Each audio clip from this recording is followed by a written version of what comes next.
¿Cómo están? Muy buenas tardes. Qué gusto que inicien con nosotros una semana más aquí en la UNAM Responde, este espacio universitario donde damos seguimiento a lo que ocurre con esta pandemia.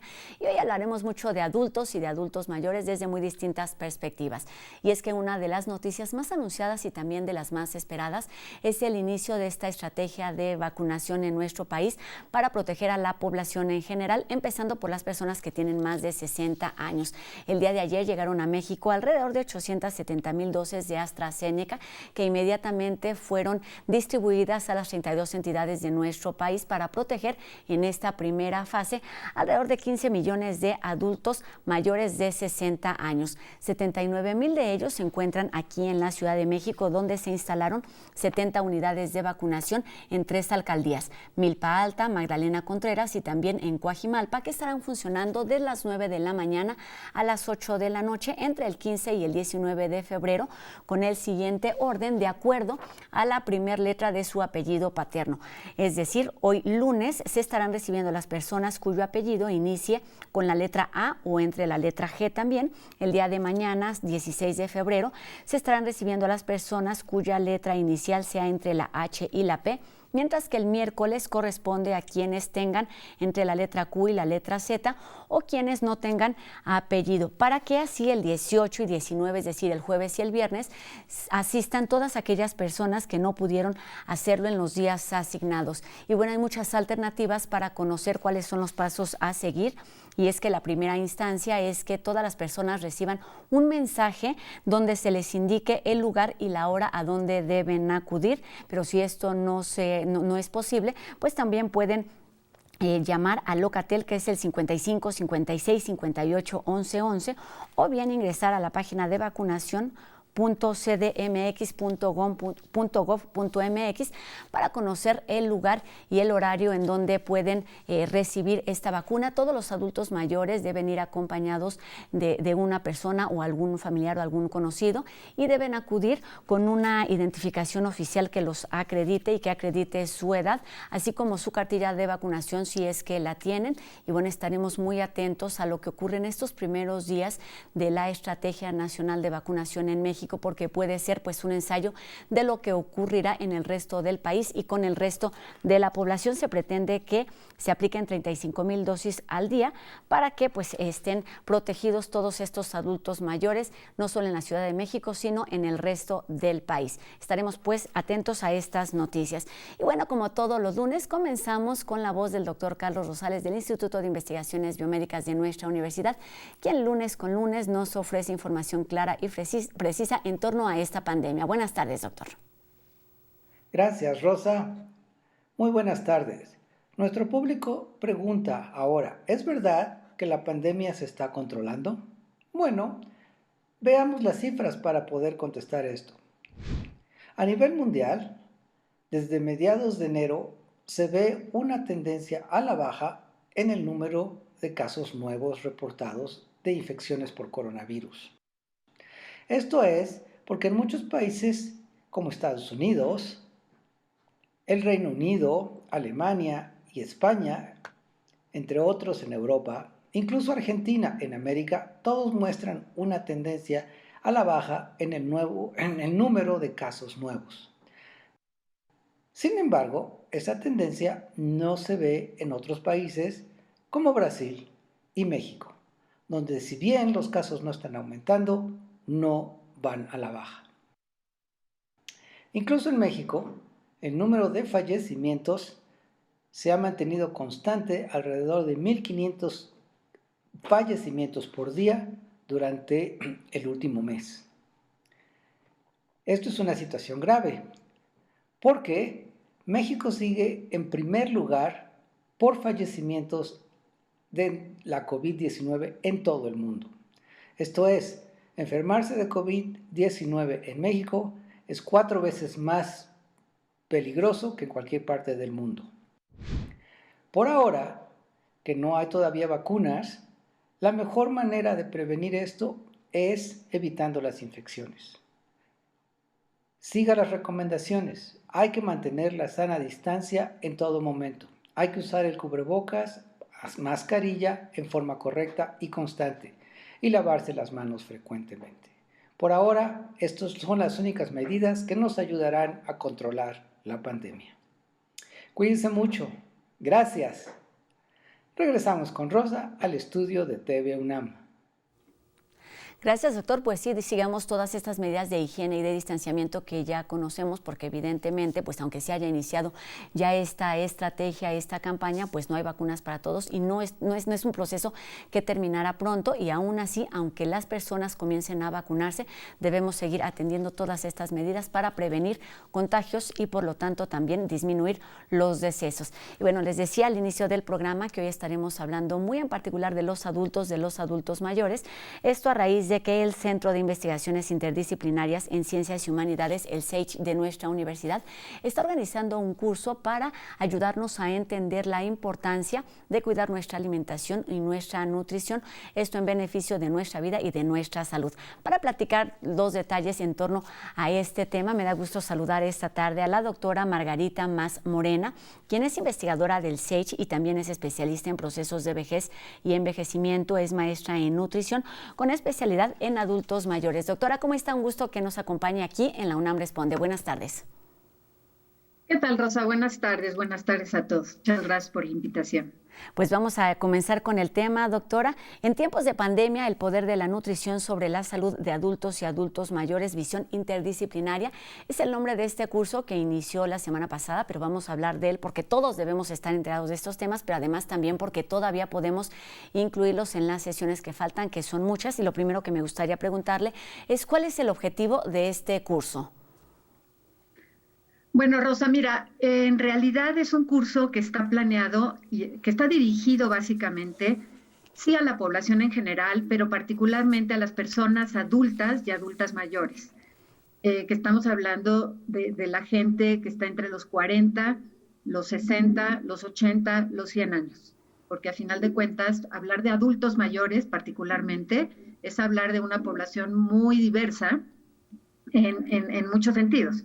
En edad, empezando por ahí, en situación de salud, en calidad de vida y en posibilidades de mejorar esa calidad de vida. Entonces, el curso está dirigido particularmente a ayudar a las personas adultas mayores a fortalecer o a mejorar su calidad de vida desde la nutrición. Y esto es importantísimo porque, pues, dados estos rangos tan amplios de los adultos y de los adultos mayores, pues es el sector más amplio de la población en nuestro país y en donde, pues, además con la llegada de la pandemia se han dado o se han registrado el mayor número de afectaciones a raíz de la pandemia. Doctora, ¿qué tan conscientes somos de la importancia de la relación de nuestra alimentación, de la nutrición con el cuidado de nuestra salud? Fíjate que yo creo que en general, digamos, culturalmente somos conscientes, podríamos decirlo, pero no lo suficiente. Yo sí creo que, claro, no puedo generalizar tampoco, porque sí hay mucha gente muy consciente que está haciendo muchas cosas alrededor de la salud, y cuando hablamos de salud estamos hablando de salud física, que es la que más evidentemente se trabaja, pues, pero también nos referimos a la salud emocional, la salud social, y desde luego la salud mental, ¿no? Y emocional. Entonces, en ese sentido, hablar de mejoramiento en la calidad de vida y hablar del mejoramiento de la salud es implicar todos estos elementos que entran en juego, ¿no? Entonces, no sé, cuando hablamos, como tú mencionaste, yo trabajo en el Centro de Investigaciones Interdisciplinarias en Ciencias y Humanidades, y eso, digamos, el objetivo del centro es acercarnos a las problemáticas y mirarlas desde una visión más integral, más compleja, por la cantidad y múltiples determinaciones que cada problemática tiene. Entonces, si ahorita hablamos de la problemática de las personas adultas mayores, bueno, podemos hablar particularmente en la época de la pandemia, pues podemos hablar de muchos elementos, ¿no? Desde luego, esa vulnerabilidad que hay en las personas que tienen más edad. ¿Por qué? Pues porque simplemente, no sé si la gente sea tan consciente de que el sistema inmunológico o el sistema inmune, se puede decir, o inmunitario incluso se puede decir, el sistema inmune está mucho más debilitado por muchos factores, ¿no? Puede ser, bueno, primero por la edad, porque todos los órganos empiezan a envejecer, ¿no? Así como se oxida un coche, nosotros nos vamos oxidando dentro del cuerpo. Por otro lado, el medio ambiente, que también tiene efectos dentro de nuestro organismo. Por supuesto, la medicación, los medicamentos que muchos adultos mayores toman regularmente, pues obviamente generan que la flora intestinal o la microbiota, mejor dicho, pues así se dice, la microbiota, se afecta, ¿no? Muchas veces decimos, híjole, los medicamentos me hicieron trizas el estómago, y lo que pasa es que la flora intestinal o la microbiota, que tiene que ser muy variada, no solamente en calidad de microorganismos, sino en cantidad, tendríamos que estarla renovando, ¿no? Y entonces las personas adultas mayores tienen una microbiota en cantidad y en calidad menor, ¿no? Menos diversa y tal. Y todo eso también está afectado. Otro factor que influye son las famosas comorbilidades o las enfermedades crónico-degenerativas que muchas personas adultas y adultas mayores empiezan a tener por una mala alimentación, por falta de ejercicio, porque no dormimos correctamente, no tenemos un sueño reparador, no tenemos un sueño completo, un descanso importante, ¿no? Cuando nos dicen 8 horas, bueno, yo creo que pocas personas duermen 8 horas porque unos se desvelan y trabajan muy tarde o lo que sea, ¿no? Por miles de razones se duermen tarde, y otros se tienen que levantar muy temprano para ir a trabajar y lo que sea. Total que si uno se pusiera, hay maneras de contar las horas que dormimos y también la calidad del sueño que tenemos, ¿no? Entonces, eso también afecta mucho a los adultos mayores, con lo cual, digamos, y en época de pandemia, podemos ver que hay digamos, todos estos factores entran en juego, además de todo este proceso que irrita definitivamente no solamente la salud física de aquellos que se contagian, sino también la salud emocional y social y mental de todos los que estamos en el ambiente, en esta crisis mundial bueno, que nos estresa, ¿no? Y estamos con unos niveles de estrés que tocan, por supuesto, y que están marcados por una incertidumbre, por miedos, por ansiedades, por temores, que todos vivimos y que todos en menor o mayor medida pues están afectando, ¿no? La soledad, el encierro, muchas personas mayores están solas, ¿no? Les aseguro que cada una de las personas que está escuchando este programa, que está viendo este programa, tendrá una historia que contar de alguna persona adulta mayor bueno, pues y muchas de ellas no tienen acceso a la tecnología y a los medios para estar conectándose a Zooms, para ver a sus nietos, para incluso unos para ir a comprar su comida, para salir ¿no? Entonces, en ese sentido, todo eso está haciendo que este grupo de personas adultas y adultas mayores sea un grupo muy vulnerable en esta circunstancia, ¿no? Y tiene, digamos, razones, entre ellas por el sistema inmune como muy debilitado. Doctora, por todos estos factores, evidentemente, tenemos que hablar pues de una atención multidisciplinaria, que es parte de la misma esencia del SAGE, de donde surge este curso. Y le preguntaba sobre la concientización, pero me gustaría pasar al siguiente punto, que es la cuestión de los hábitos. ¿Por dónde empezar? Porque pues si bien estamos en esta situación, tiene que ver con los hábitos y costumbres que con la pandemia se han transformado completamente, pero vienen de mucho más atrás. ¿Por dónde empezar para comenzar a poner atención y tener una buena dinámica en temas de nutrición y de hábitos en nuestro beneficio? Sí, fíjate que eso que me preguntas es central, porque en realidad, como tú lo dices, antes de la pandemia, digamos, México es un país que tiene,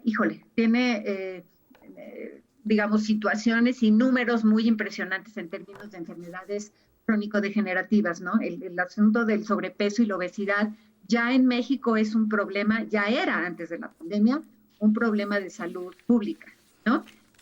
Digamos, somos, si no el segundo país a nivel mundial en términos de obesidad, no solamente de personas adultas, sino de niños también. Y eso tiene que ver pues con malos hábitos de alimentación, malos hábitos de ejercicio, malos hábitos de descanso, ¿no? Y además con una poca información sobre cómo mejorar o cómo cambiar esos hábitos, ¿no? Y entonces, en ese sentido, yo sí creo que es muy importante como entender por dónde podríamos empezar, como tú dices, ¿no?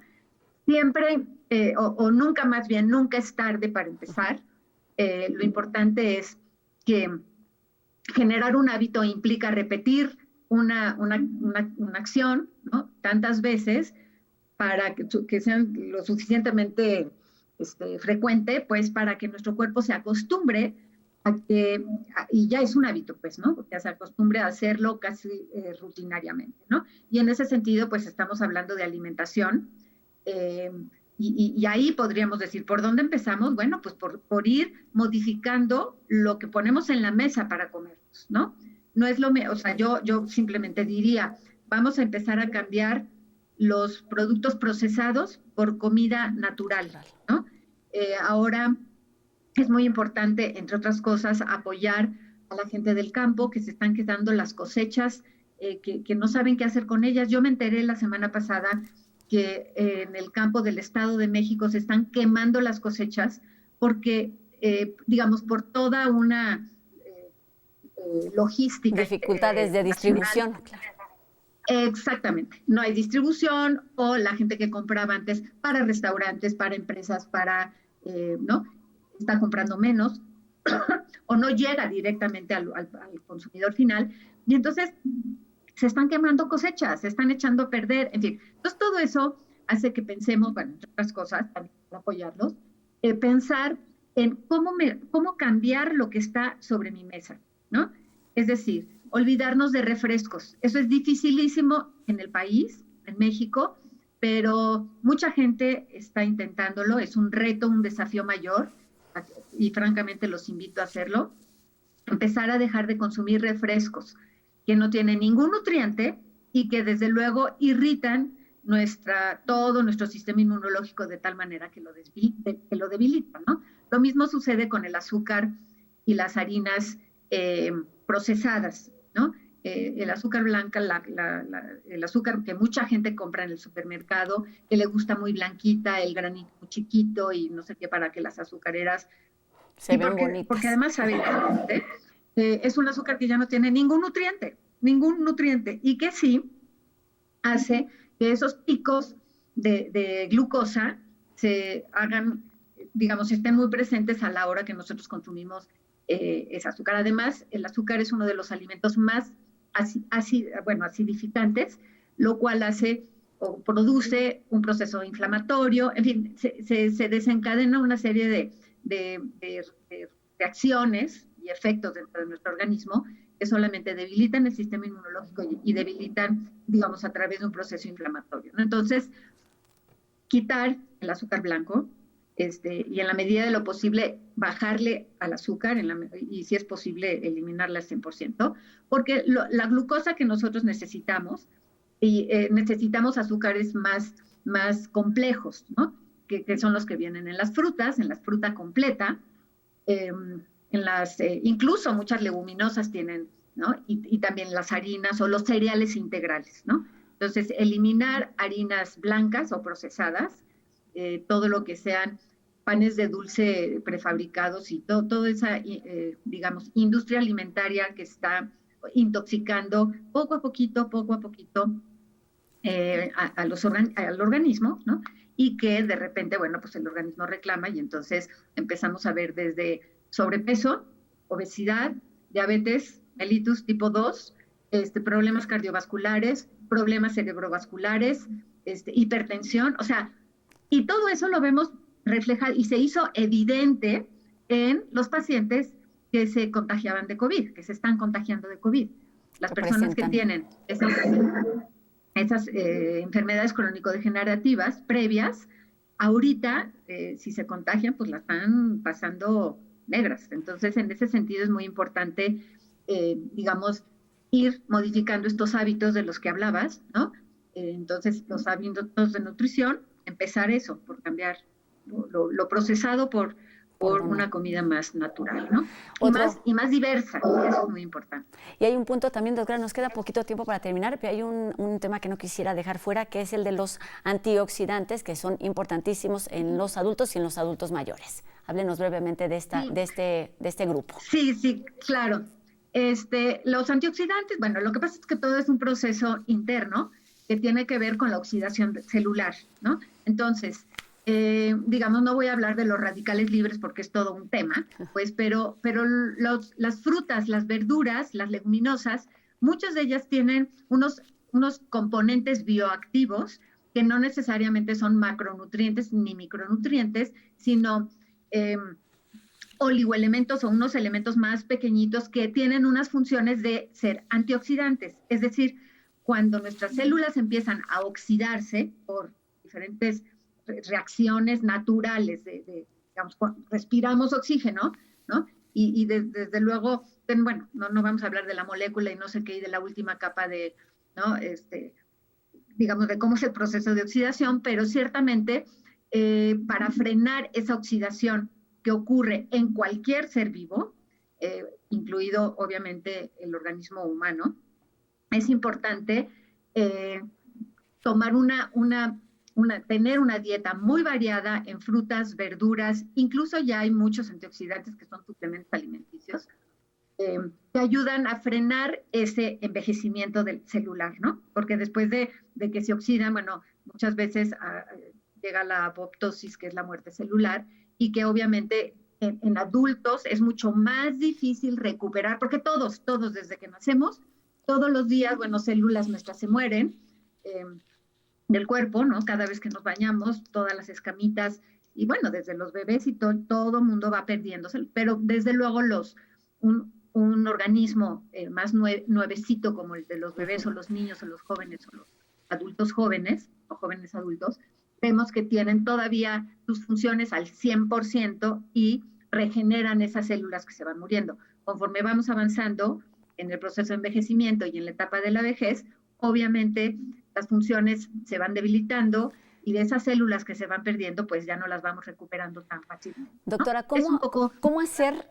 Vamos a terminar este programa nada más haciendo la invitación a quienes estén involucrados, porque justo de eso se trata. Hay procesos que no podemos cambiar, que es el envejecimiento, pero sí podemos elegir cómo llegar a esta etapa de madurez, y tiene que ver en este caso con la alimentación que tenemos.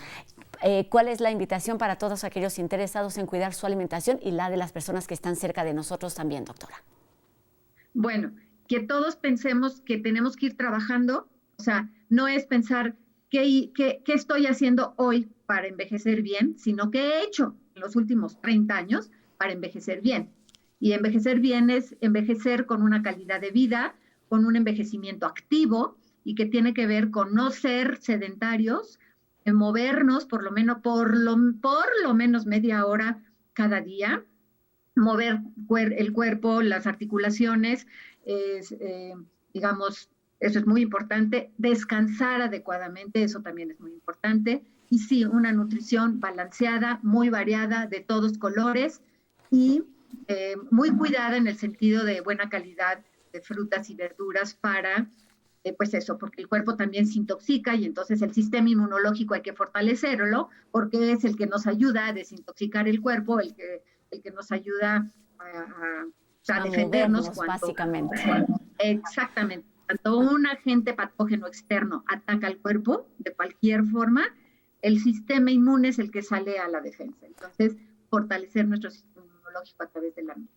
Pues si estamos entendiendo todos estos conceptos, pero si no entendemos o no tenemos mucha claridad, pues ahí está la invitación para registrarse a este curso, El poder de la nutrición sobre la salud de adultos y adultos mayores desde una visión multidisciplinaria. Todos los datos están en la página del SAGE, que está o ha estado apareciendo en nuestra pantalla sage.unam.mx.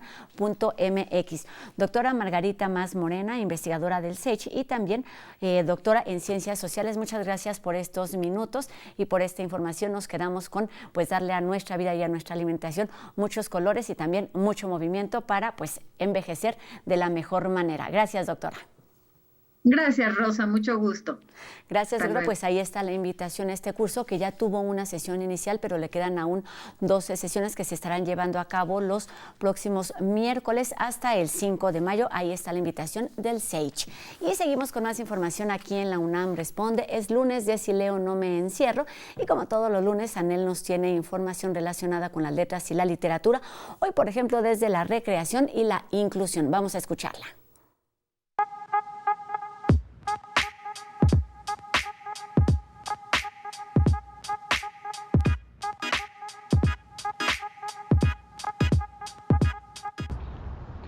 Hola, bienvenidos a este espacio para la literatura y el fomento a la lectura. Muy buenas noticias en temas de inclusión. Nuestros narradores orales participan en el ciclo Lunes de Cuentacuentos con intérprete en lengua de señas mexicanas para sordos. Organiza de manera conjunta Universo de Letras y el Centro Cultural Morelia de la UNAM. Así que contamos para todos. Podemos seguirlos los lunes de febrero y de marzo a las 5 de la tarde por Facebook Live. Y hay que tener muy claro que contamos siempre con libros descargables de forma gratuita, esto en el portal de la Dirección de Literatura y Fomento a la Lectura.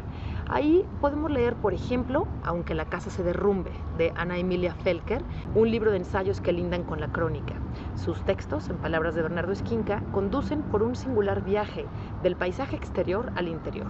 Aunque la autora se propone apoderarse de la calle, como advierte en el prólogo, en realidad desciende de las profundidades de sí misma. La escritura de Ana Emilia Felker nos permite asimilar la más importante lección urbana. Aunque la casa se derrumbe, siempre tendremos andamiajes invisibles que nos permitirán reconstruirnos. Aquí va un fragmentito de Aunque la casa se derrumbe. Descubrir un bidet en el baño me transporta a un prostíbulo francés, o quizá sea más preciso decir a los textos que sobre ello ha escrito Paul Preciado. Antes del siglo XVIII se pensaba que el agua provocaba males o debilitamiento. Sin embargo, en la red de prostíbulos estatales se instalaron los primeros toilettes con agua corriente para combatir la sífilis, enfermedad que medio siglo más tarde afectaría a 1 de cada 4 personas, entre ellas Baudelaire. Acordes a las técnicas de la época, los prostíbulos, donde se gestionaba la enfermedad, el placer y los fluidos de la ciudad, tenían forma de panóptico. No es casual que uno de los teóricos de esta arquitectura de vigilancia, Jeremy Bentham, lo fuera también de profilácticos como los condones o el agua. Siga leyendo este texto entre muchísimos otros y yo lo veo el próximo lunes aquí en este espacio y recuerde, si leo, no me encierro.